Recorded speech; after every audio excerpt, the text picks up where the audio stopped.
नमस्कार साथियों आज हम वेदांत पुस्तक से संस्कृति और धर्म क्या है ये पढ़ने जा रहे हैं। तो संस्कृति धर्म से अलग नहीं हो सकती। आदर्श स्थिति तब है जब समाज में प्रचलित संस्कृति का स्रोत शुद्धतम धर्म मात्र हो।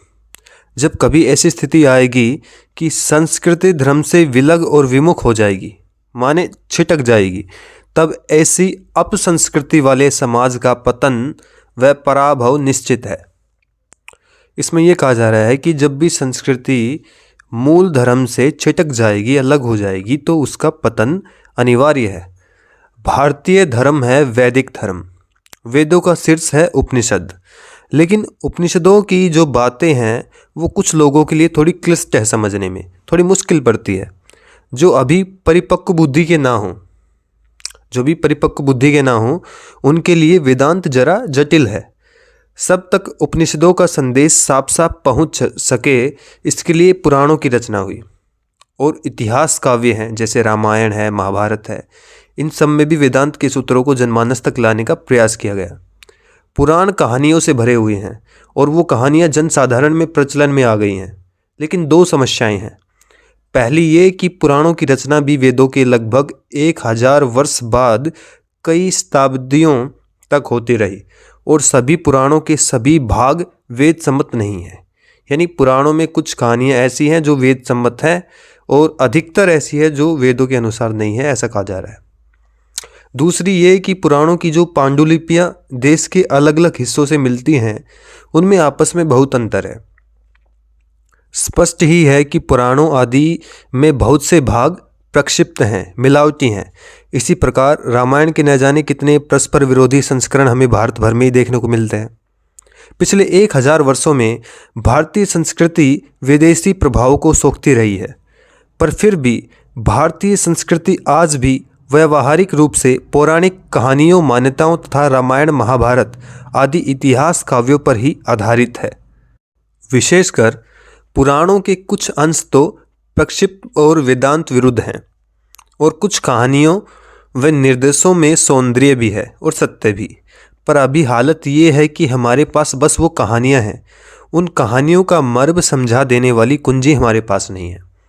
अगर उपनिषद समझ में आ गए तो समझो कुंजी हाथ लग गई। सिर्फ तब हम भारतीय संस्कृति के एक एक प्रतीक का सही अर्थ कर पाएंगे। साथियों, इसमें बताया जा रहा है कि जो वेदांत है यानी उपनिषद, वो वास्तव में पूरी सनातन धारा की एक तरीके से कुंजी है। तो अगर आपको कोई भी वैदिक ग्रंथ को समझना है, जैसे कोई भी पुराण वगैरह है वगैरह, और असली धर्म को समझना है, तो आपको पहले वेदांत को समझना पड़ेगा। और पुराणों के लिए बताया जा रहा है कि पुराणों में लगभग बातें हैं वो मतलब कि वो आम जनमानस के लिए जो वेदांत की बात है वो थोड़ी क्लिष्ट है, कठिन है, तो उसको एक सामान्य भाषा में बताने के लिए पुराण रचे गए थे। लेकिन उसमें काफ़ी कुछ मिलावटी भी है, तो इसलिए हमें उससे थोड़ा बच के रहना चाहिए और पहले हमें वेदांत को समझना चाहिए। तो अगर उपनिषद समझ गए तो समझो कुंजी हाथ लग गई और अर्थ ऐसा खुलेगा कि हम अचंभित रह जाएंगे। खजुराहो का ये अर्थ है, महाबलेश्वर का ये अर्थ है, उज्जैन का ये अर्थ है, ऋषिकेश का ये अर्थ है, शक्तिपीठों का ये अर्थ है, तीर्थों का ये अर्थ है। तो सबका अर्थ हमें समझ में आने लगेगा। आज हम संस्कृति के प्रदूषण व पतन को लेकर अक्सर व्यथित दिखाई देते हैं। मंचों पर इस विषय पर भाषण दिए जाते हैं, सड़कों पर नारे भी लगा दिए जाते हैं, पर सिर्फ शोर मचाने से नहीं होगा। संस्कृति, स्वधर्म, स्वदेशी नारे लगाने से नहीं होगा। धर्म और संस्कृति का संबंध हृदय से होता है। जब आपके हृदय को कोई चीज़ भा जाती है तब आपको नारे नहीं लगाने पड़ते उस चीज़ के पक्ष में। और भूलिए नहीं कि सच सबको प्यारा होता है। सच वेदांत में है, बस उसे जन सामान्य तक पहुंचाने की आवश्यकता है।